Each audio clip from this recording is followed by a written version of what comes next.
किसी भी क्षेत्र में जाते हैं तो आपका स्वागत होता है और बड़े बड़े बोर्ड में बड़े बड़े अक्षरों में लिखा होता है कि आपका स्वागत करता है ये क्षेत्र। बिल्कुल उसी प्रकार भिलाई का खुर्सीपार भी आपका अच्छे से स्वागत करता है इन गड्ढों के साथ, जो कि आप देख सकते हैं। हमारे कैमरामैन दिखाएंगे आपको। इन गड्ढों के साथ खुर्सीपार स्वागत करता है आपका। और जब गाड़ी यहाँ पे रखी हुई हो तो फिर कोई जाएगा तो दुर्घटना कैसे नहीं घटेगा। और जब किसी को पता ही नहीं होगा कि यहाँ पे गड्ढा है तो गाड़ी फंस सकती है, बारिश में दिक्कतें हो सकती है और इस गड्ढे के कारण कोई दुर्घटना घट सकती है।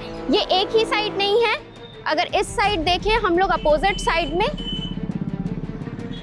तो यहाँ भी एक बड़ा खूबसूरत गड्ढा है, आप देख सकते हैं।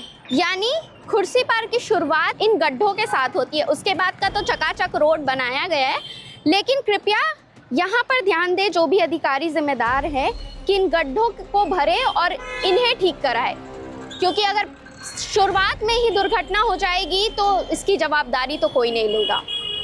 ये जो आपका खुर्सीपार है इसकी शुरुआत ही गड्ढे से होती है, तो आप क्या कहना चाहेंगे? मैम, इनसे हादसा होते रहते हैं, इनको चाहे तो अच्छे से बनवाएं। शासन प्रशासन जो भी हैं बनवा तो सकते हैं। इनसे घटना आए दिन रात में सुबह जो भी होते ही रहते हैं। बच्चे उस दिन हुए थे यहीं हादसा, उनके पैर लगे हुए थे, हम खुद स्कूल छोड़ने आए हुए थे।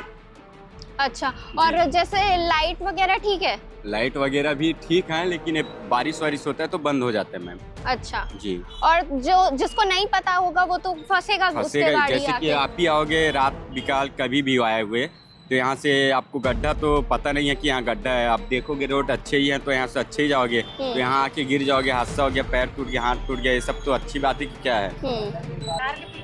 वो आगे जाओ गड्ढा वहाँ भी पड़ा है। और इसके बाद का तो चकाचक रोड है? नहीं है। आपका स्वागत तो कर दिया गया है, तो क्या आपकी अंतिम विदाई नहीं होगी? बिल्कुल होगी, और उसी गड्ढे के साथ होगी, बल्कि उससे बेहाल गड्ढे के साथ होगी। मलबा डालकर आप स्थिति को छुपा नहीं सकते। इससे ज्यादा गहरा है वो गड्ढा जो हमने वहां पे आपको दिखाया, जो आपका स्वागत कर रहा था, उससे ज्यादा गहरा ये गड्ढा है जिस पर अभी मलबा डाल दिया गया है।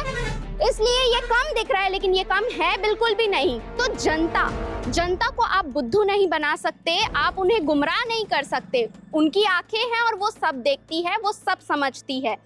ये आम जन की परेशानी का विषय है। वहाँ भी उस लड़के ने बताया कि यहाँ दुर्घटना हुई है और दुर्घटना से बाल बाल लोग बचे हैं, तो जरा ध्यान दीजिए। जो भी इसके जिम्मेदार अधिकारी है, जनता की परेशानी आपके चिंतन का विषय होना चाहिए, तो चिंता कीजिए और इसे ठीक करवाइए।